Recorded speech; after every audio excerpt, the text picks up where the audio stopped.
साथ ही आज हम नोएडा सेक्टर 15 में हैं और जैसे आपको पता है कि आज इंटरनेशनल वुमेंस डे है, तो बहुत लोग अपनी तरीके से सेलिब्रेट करते हैं। आज हम लोग भी देख रहे हैं कि खास करके महिलाओं की स्थिति में आज के डे का क्या इम्पोर्टेंस है। तो हमारे साथ में एक हमारी महिला साथी हैं, हम उनसे ही जानते हैं कि आज का दिन उनके लिए क्या इम्पोर्टेंट है। हेलो, मेरा नाम करिश्मा है। और अगर मैं बात करूं कि मेरे लाइफ में क्या मतलब है विमेंस एम्पावरमेंट का, तो मैं यही कह सकती हूं कि लगातार चीज़ों को जानना, समझना, खुद की मुक्ति की ओर बढ़ना, यही एम्पावरमेंट है असली। ना कि उपभोग करना या कपड़ों में ऐसे ही मतलब अपने हिसाब से कपड़े पहनना, ये सब चीज़ें ये फेक फेमिनिज़म के अंतर्गत आती हैं। अगर रियल फेमिनिज़म की बात करें तो यही है कि लगातार ऊंचाई की ओर बढ़ना है और अपनी मुक्ति की राह तलाशनी है। बिल्कुल। हाँ, जैसे इन्होंने बताया कि लगातार ऊंचाई की तरफ आप बढ़ते रहिए और अपनी मुक्ति की जो संभावना है उसको तलाशते रहिए, यही होती है रियल सशक्तिकरण। तो बस जैसे कि मैं कह रहा हूँ करिश्मा जी कि रियल सशक्तिकरण में ऊंचाई के ऊपर उठना है, तो ये ऊंचाई क्या जैसे छत पे सीढ़ियों की तरीके से चढ़ते हैं वो ऊंचाई है, या किसी और ऊंचाई के बारे में आप बात कर रही हैं? थोड़ा स्पष्ट करिए, हमारे ऑडियंस ये नहीं समझ पाएंगे। ये तो नहीं है कि मतलब छत पे चढ़ना है, ये सब ऊंचाई का मतलब नहीं है। ऊंचाई का असली मतलब है कि जैसे पुरुष जिस उद्देश्य के लिए पैदा होता है, बिल्कुल उसी उद्देश्य के लिए एक महिला पैदा होती है।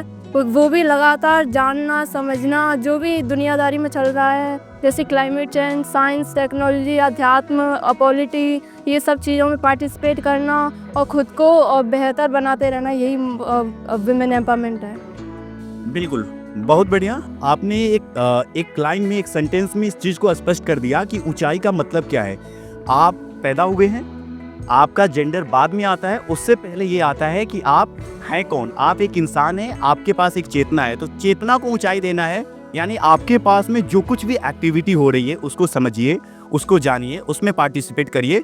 और ऐसे कुछ चैलेंजेस जहां आ रहे हैं, जहां पे आप अपने आप को कमज़ोर ऐसा महसूस हो रहा है, वहां पे आप अपने आप को मजबूत करिए, अपना प्रतिनिधित्व बढ़ाइए। ये होती है महिला सशक्तिकरण। काफ़ी अच्छे तरीके से आपने महिला सशक्तिकरण के बारे में बताया। मैं लास्ट एक क्वेश्चन आपसे पूछूंगा कि ऐसी लड़कियां जो घर से बाहर नहीं निकलती हैं या किसी कारणवश वो घर में बैठी हुई हैं, उनके लाइफ में अगर महिला सशक्तिकरण लाना है तो हम कैसे लाएं? उनको कैसे बताएं कि आप कर सकती हैं, बस आपको एक स्टेप लेना है? कैसे बताएंगी आप उनको? मैं उनको यही कहना चाहूँगी कि पहले तो वो जिन चीज़ों में लगी हुई हैं, जैसे कि बॉडी आइडेंटिफाइड खुद को माने बैठी है, उससे दूर हों और अच्छा साहित्य पढ़ें। अभी हाल ही में आचार्य प्रशांत जी हैं जो समाज सुधारक की तरह काम कर रहे हैं, तो उनको सुनें।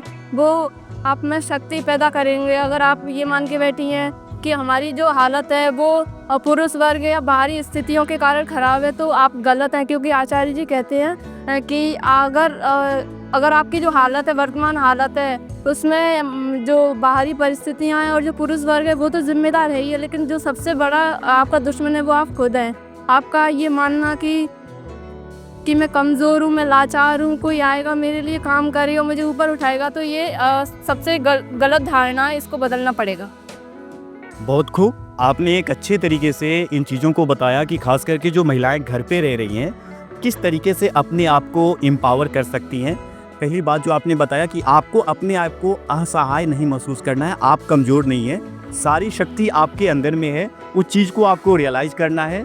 और जैसे कि एक पॉइंट इन्होंने बताया कि आचार्य प्रशांत के बारे में, तो आचार्य प्रशांत के बारे में एक लाइन में आपको बता देना चाहता हूँ कि आज के समय में महिलाओं में जो रियल वे में पूरी ईमानदारी के साथ जो सशक्तिकरण की बात हो रही है वो आचार्य प्रशांत ही कर रहे हैं। तो एक बार आप आचार्य प्रशांत जी का चैनल विजिट करिए, उनको देखिए कि महिलाओं की, उनके आने से महिलाओं की ज़िंदगी में क्या बदलाव आ रही है। एक लाइन मुझे आचार्य प्रशांत जी का याद है, वो कहते हैं कि कम से कम इतना तो कमा लो, कम से कम इतना तो कमाओ कि अपनी रोटी खुद खाओ। और ये मुझे लगता है कि सिर्फ महिलाओं के लिए नहीं है, हर इंसान के लिए है। और जैसे मैंने पहले भी बताया था कि महिला जो है जेंडर बाद में आता है, पहले आप मनुष्य हैं, तो आपकी अपनी स्वाभिमान है, उन चीज़ों को आपको समझना है। और महिला सशक्तिकरण, अंतर्राष्ट्रीय वुमेंस डे की बहुत बहुत बधाई। और ये उम्मीद के साथ हम आपसे करते हैं कि आप जहाँ भी हैं, आप अपने आप को एक ऊंचाई दीजिएगा। ऊंचाई वो छत पे नहीं जाना है, ऊंचाई के लिए आपको कॉस्मेटिक में नहीं जाना है, आपको किसी मॉल में नहीं जाना है। आप एज ए चेतना है और उस चेतना को और ऊंचाई देना है, ताकि आप दुनिया की हर फील्ड में आप अपने आप को एक मजबूत खड़े करिएगा। चलिए इसी के साथ बहुत बहुत बधाई। करिश्मा जी, आपको भी महिला दिवस की बहुत बहुत बधाई। धन्यवाद आपका।